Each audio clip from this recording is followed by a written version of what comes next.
हरे कृष्णा, दंड प्रणाम आप सभी को। तो आज एक हम बहुत सुंदर विषय लेकर आए हैं, संत समागम। तो श्री रामचरितमानस जो श्री तुलसीदास जी ने लिखे हैं, वहाँ पे बहुत सुंदर वर्णन आया है कि संतों का जो संग होता है, यानी संतों का जब मिलन होता है तो उसके समान कोई और लाभ है ही नहीं इस धराधाम पे। तो भगवान श्री हरि की कृपा के बिना ये नहीं हो सकता, ऐसा वेद और पुराण गाते हैं। तो और ये वचन भगवान शिव अपने माता पार्वती से, गिरिजा से कह रहे हैं कि हे गिरिजे, संत समागम के समान कोई दूसरा लाभ नहीं है। पर वो संत समागम कैसे होता है? श्री हरि की कृपा के बिना नहीं हो सकता, ऐसे वेद और पुराण गाते हैं। गिरिजा संत समागम सम न लाभ कछु आन, बिनु हरि कृपा न होई सो गावहि वेद पुराण। ऐसा बोलते हैं क्योंकि संतों का हृदय जो है वो मक्खन के समान कोमल होता है, माखन के समान, है ना। वो कभी भी दूसरों का दुख से वो तुरंत पिघल जाते हैं। तो भगवान की कृपा से ही हमारे जीवन में संत आते हैं। तो संतों का जब भी हमें संग मिले, वो अवसर हमें पूरा पूरा लाभ उठाना चाहिए, क्योंकि इससे हमारे हृदय में जो है भगवान के प्रति प्रेम उत्पन्न होता है।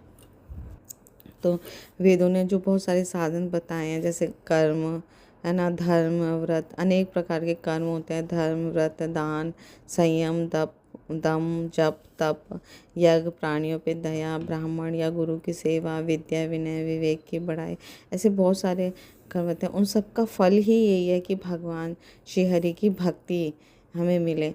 तो श्रुतियों में गाया हुआ है कि भगवान श्री रघुनाथ जी की भक्ति श्री राम जी की कृपा से किसी बिरले ने पाई है, यानी कि ऐसी भक्ति जो है वो बहुत कम लोगों को ही मिल पाती है। और संतों के समागम से जब हम उनकी कथा निरंतर सुनते रहते हैं तो बिना परिश्रम ही हरि भक्ति हमारे हृदय में उदय हो जाती है। तो जिसका भी मन भगवान के श्री चरण कमलों में अनुरक्त है, वो सर्वज्ञ हो जाता है, सब कुछ जानने वाला हो जाता है, वही गुणी हो जाता है, वही ज्ञानी, पृथ्वी का भूषण हो जाता है, पंडित, दानी और धर्मपरायण है, वह कुल का रक्षक हो जाता है। जो छल छोड़कर भगवान श्री हरि के, श्री रघुवीर जी का भजन करता है, वह नीति में निपुण है, वही परम बुद्धिमान है। उसी ने वेदों के सिद्धांतों को भली भांति जान लिया है, वही कवि है, विद्वान है, वही रणधीर है।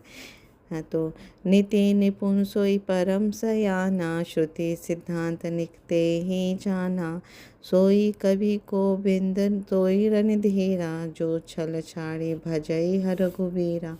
वो देश भी धन्य हो जाता है जहाँ श्री गंगा जी हैं। वह स्त्री धन्य हो जाती है जो पतिव्रत धर्म का पालन करती है। वह राजा धन्य है जो न्याय करता है।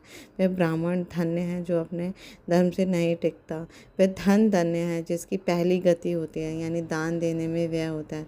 वह बुद्धि धन्य और परिपक्व है जो पुण्य में लगी हुई है। वह घड़ी धन्य है जब सत्संग हो, साधु का संग हो। वह जन्म धन्य है जिसमें ब्राह्मण की अखंड भक्ति हो।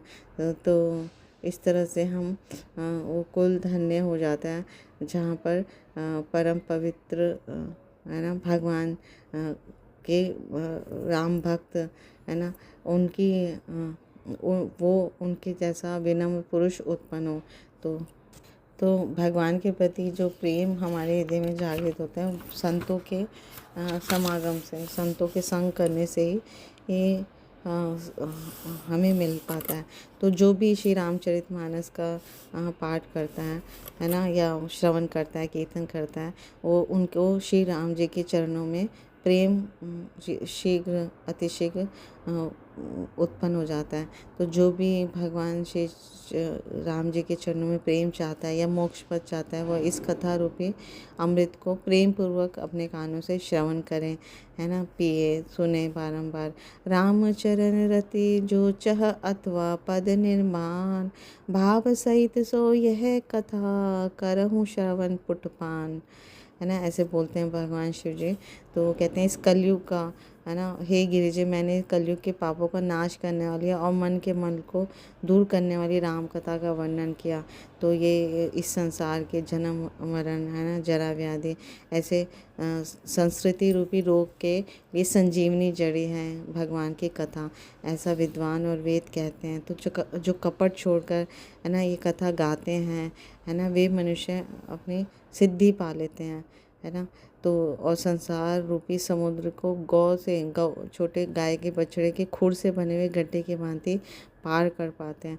तो ये संतों का समागम जब होता है तो आपस में भगवान की ही चर्चा कथा करते हैं, श्रवण करते हैं, कीर्तन करते हैं। तो इस तरह से हमारे हृदय में श्री भगवान श्री हरि के प्रेम, विशुद्ध प्रेम जागृत होता है। तो जो भी मनुष्य रघुवंश के भूषण श्री राम जी का यह चरित्र कहते हैं, सुनते हैं और गाते हैं, वे कलयुग के पाप और मन के मल को धोकर बिना ही परिश्रम श्री राम जी के परम धाम को चले जाते हैं, है ना। तो इस तरह से इसका ये श्रुति फल बताया गया है। तो इस तरह से हमारे सारी अविद्याओं का, अंधकार का विनाश हो जाता है इस कथा के माध्यम से। और भगवान श्री रामचंद्र जी के श्री चरण कमलों में शुद्ध प्रेम का शुद्ध प्रेम विकसित हो जाता है।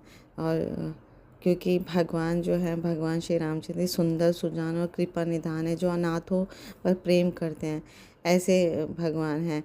तो इनके समान निष्काम और हित करने वाला, मोक्ष करने वाला कोई दूसरा नहीं है।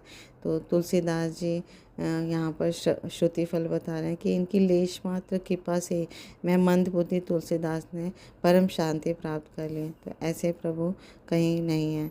तो अंतिम में श्री तुलसीदास जी कहते हैं, यह श्री रामचरितमानस पुण्य रूप पापों का हरण करने वाले, सद्या कल्याणकारी, विज्ञान और भक्ति को देने वाला, माया मोह और मल का नाश करने वाला, परम निर्मल प्रेम रूपी जल से परिपूर्ण तथा मंगलमय है। जो मनुष्य भक्तिपूर्वक इस मानस सरोवर में गोता लगाते हैं, वे संसार रूपी सूर्य की अति प्रचंड किरणों से नहीं जलते। तो ये श्री रामचरितमानस का हमें पठन पाठन करना चाहिए, श्रवण कीर्तन करना चाहिए।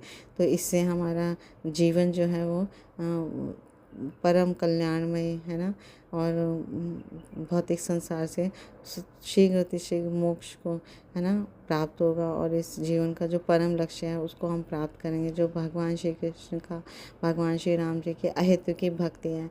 तो ये बहुत सुंदर लास्ट अंतिम श्लोक है। पुण्यम पापहरम सदाशिवकरम विज्ञान भक्ति प्रदम माया मोह मलापहम सुविमलम प्रेम अम्बुपूरम शुभम श्रीमद् रामचरितमानसम इदं भक्त्या गाहन्ति ये ते संसार पतंग घोर किरणे दहयन्ति नो मानवा। तो मनुष्य जो भी इस जीवन में भक्तिपूर्वक इस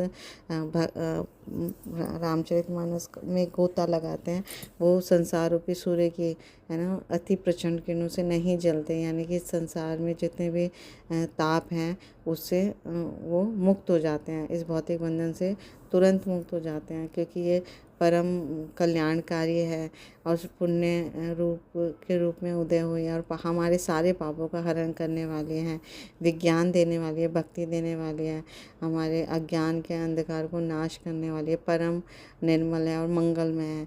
तो इसलिए हमें भगवान का आश्रय स्वीकार करके उनके ग्रंथों का अध्ययन करना चाहिए और साधु के श्रीमुख से कथा श्रवण करना चाहिए। तो ये तुलसीदास जी, जो श्री तुलसीदास जी, वो परम वैष्णव हैं, परम कल्याणमय है। तो इनका जब हम संग करते हैं श्री रामचरितमानस के थ्रू, तो हमारे हृदय में सुप्त प्रेम, सुप्त हरि भक्ति जागृत हो जाते हैं।